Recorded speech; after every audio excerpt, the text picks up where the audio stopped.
You drink milk every day and never stop to think if that milk is helping or hindering your diabetes control, because there is a type of milk that can make your blood sugar rise silently without you noticing, even when you are taking all your medications correctly and following your diet carefully.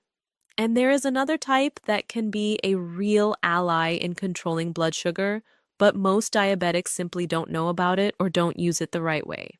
If you have diabetes, prediabetes, or live with someone who does, what you will learn today could completely change a choice you make every day, at breakfast and before bed, without imagining the impact it has on your glycemic control over time. I am Dr. Sarah Walker, and before we continue, one quick thing. If you want more than 630 practical recipes designed for the daily life of those with diabetes, with suggestions for breakfast, smoothies, and preparations with the right milks I will present today, the link to our ebook is here in the description. Now, let's get to what matters. Subscribe to the channel. Here I publish health content every week with real scientific backing, explained clearly and without alarmism, especially for those age 55 and older.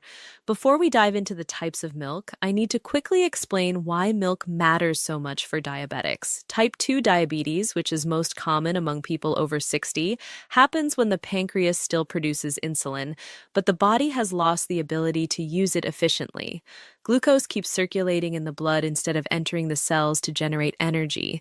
Over time, this excess blood sugar silently damages the blood vessels, kidneys, retina, leg nerves, and the heart.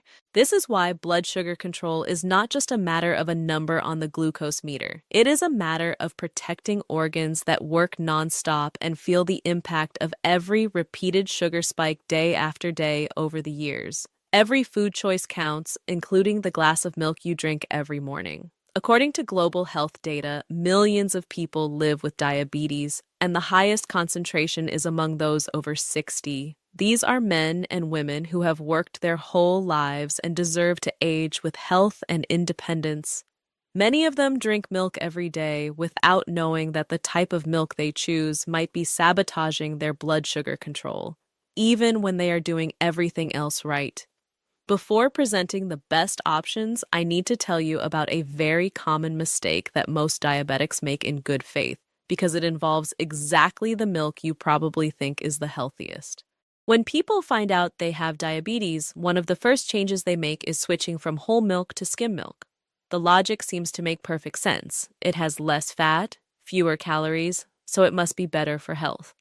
But here is the paradox that few doctors explain clearly during a consultation. When fat is removed from milk during the skimming process, lactose, which is the natural sugar in milk, becomes more concentrated in the remaining part. And without the fat present to slow down digestion, this lactose is absorbed more quickly by the intestine. The result is a faster and often more intense blood sugar spike than whole milk would cause. Doctors and nutritionists specializing in diabetes confirm this point. The lower the fat content in cow's milk, the higher the glycemic index tends to be, because fat is exactly the factor that moderates the speed of carbohydrate absorption. This doesn't mean that skim milk is forbidden for diabetics or that no one can drink it. It means it is not automatically the best choice for glycemic control, as many people assume. The decision needs to be made with more information than just looking at the word skim on the package and concluding it's the right choice. With that in mind, I will present to you the best milk options for those with diabetes, with their characteristics, advantages, and the points of attention you need to know. The first option, and the one with the lowest glycemic impact of all I will present, is unsweetened almond milk. This plant-based alternative has been gaining more and more space among nutrition and diabetes specialists. 1 cup of unsweetened almond milk contains around 1 to 3 grams of carbohydrates, compared to 12 grams in a glass of whole cow's milk. This is a huge difference for a diabetic who needs to control carbohydrate intake throughout the day. The fats present in almond milk are monounsaturated, the same family as the fats in olive oil. These fats do not harm insulin sensitivity. On the contrary, studies suggest that monounsaturated fats can assist in how the body uses available insulin, which is exactly what a type 2 diabetic needs. Additionally, almond milk contains vitamin E, an antioxidant that studies associate with protecting blood vessels against oxidative damage caused by excess blood sugar. The most important point of attention when buying processed almond milk is to read the label carefully. Many versions sold in supermarkets contain added sugar to improve flavor and palatability. It needs to say no added sugars, original, or unsweetened on the packaging. If it has sugar, glucose, sucrose, or corn syrup in the ingredient list, discard that version because the glycemic benefit disappears completely with added sugar. For those who want to save money and still have high-quality almond milk, the homemade version is very simple to make. Soak 1 cup of raw, unsalted almonds in filtered water for at least 8 hours or overnight in the refrigerator. Drain the soaking water, blend the hydrated almonds in a blender with 4 cups of fresh filtered water for 2 to 3 minutes, and strain well through a fine cloth or a very fine sieve. It's ready. You can add a pinch of Ceylon cinnamon before blending to give it flavor and multiply the benefits for blood sugar, as cinnamon polyphenols inhibit digestive enzymes and help cells respond better to insulin. This homemade milk lasts up to 4 days in the refrigerator in a closed container. The second option is unsweetened soy milk.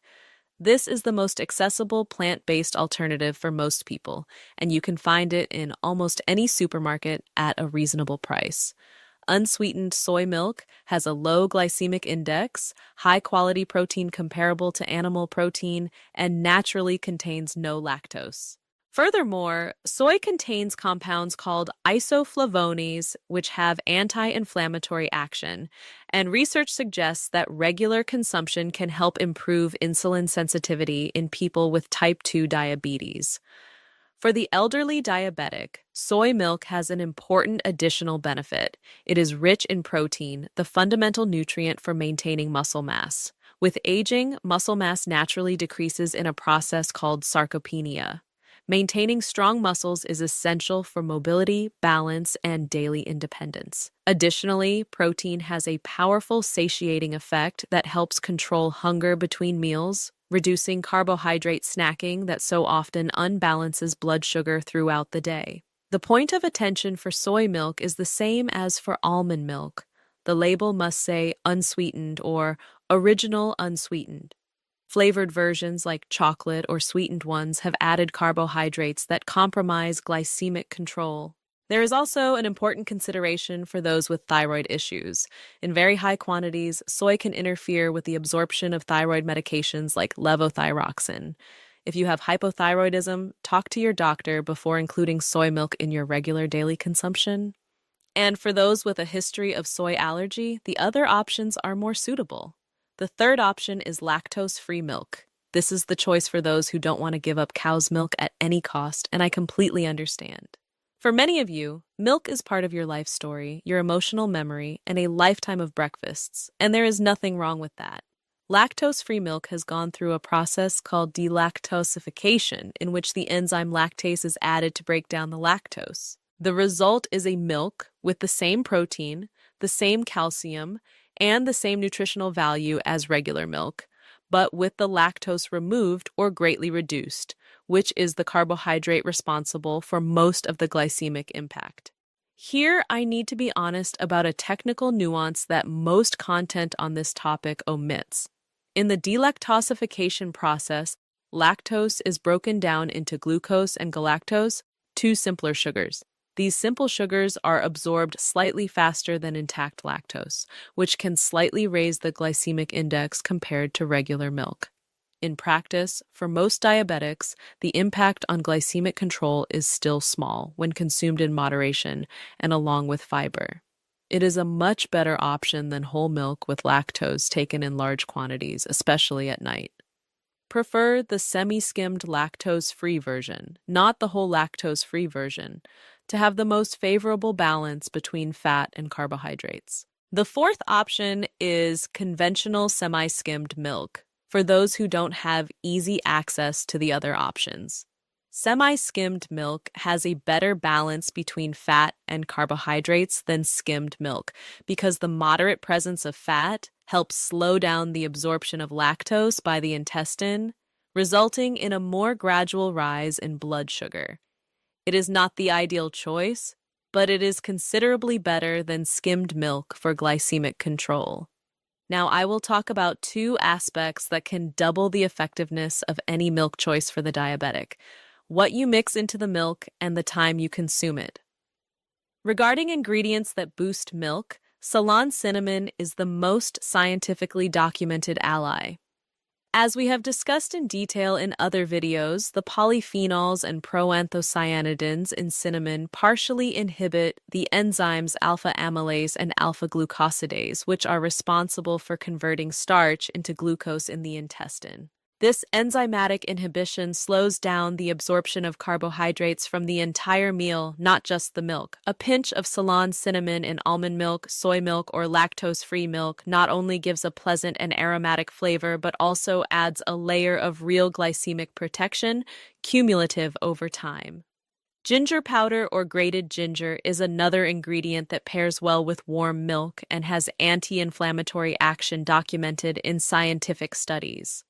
Gingerol, the main active compound in ginger, can help improve insulin sensitivity with regular use. A small pinch is enough to get the benefits without compromising the flavor. And what absolutely not to mix: never add sugar, honey, chocolate powder, or any type of syrup to a diabetic's milk. A spoonful of sugar dissolved in milk completely cancels out the benefits of having chosen a low glycemic milk. Sugar dissolved in liquid is absorbed even faster than sugar in solid foods because it goes straight to the bloodstream without any physical barrier to slow it down. The glycemic impact of a cup of unsweetened almond milk is minimal. With a spoonful of sugar, it becomes significant. Regarding the time, this is the point that surprises people the most when they find out. Many diabetics have the habit of drinking a glass of milk before bed, thinking it will help them sleep better or stabilize blood sugar during the night. This idea is not completely wrong, but it depends a lot on which milk you choose. Cow's milk, whether whole, semi-skimmed, or lactose-free, can cause a mild rise in blood sugar that, over the hours of the night, translates exactly into that high fasting glucose value you measure in the morning when you wake up. Breakfast hasn't happened yet, the morning medication hasn't been taken, but the blood sugar is already high. Often the culprit is the milk taken before bed. If you have the habit of drinking milk before bed and want to keep this ritual, substituting it with unsweetened almond milk with a pinch of cinnamon is the safest alternative and the one with the most benefit for nighttime blood sugar. This milk has practically zero carbohydrates, so it doesn't cause a glycemic rise during the night. And cinnamon has a gradual modulating effect on the cellular response to insulin. For breakfast, the most important rule of thumb is never to drink milk completely on an empty stomach, alone, with nothing else. When any milk is consumed in isolation on an empty stomach without surrounding fibers, absorption is faster, and the glycemic impact is greater. The guideline is to drink the milk after or together with some source of fiber, such as rolled oats, a slice of whole grain bread, or low glycemic fruits like green papaya or guava. Fibers create a barrier in the intestine that delays the absorption of lactose or other carbohydrates in the milk, and this delay is exactly the mechanism that diabetics need to exploit in every meal. A combination that works very well for a diabetic breakfast is an unsweetened almond or soy milk smoothie with half a green banana, which contains low glycemic resistant starch, a tablespoon of unsweetened peanut butter, and a pinch of cinnamon. This smoothie is rich in protein, healthy fat, and fiber, and has a pleasant taste. The resistant starch from the green banana and the fat from the peanut create the protective barrier against glucose spikes, and the result is much more stable blood sugar throughout the morning than a cup of conventional milk with white bread would cause. I want to talk about a nutrient that the right milk can provide, and that is especially relevant for the elderly diabetic: calcium. Type 2 diabetes increases the risk of osteoporosis because the chronic excess of glucose in the blood interferes with bone metabolism, and bones progressively become more fragile over time. For a person over 60, a fall with a hip fracture can be devastating, leading to dependence, withdrawal from activities they love, and an increased risk of serious complications. Lactose-free milk and cow's milk in general are excellent sources of calcium. For those who choose almond or soy milk, it is important to check if the chosen version is enriched with calcium or to ensure calcium from other sources like kale, broccoli, sardines, tofu, and black sesame.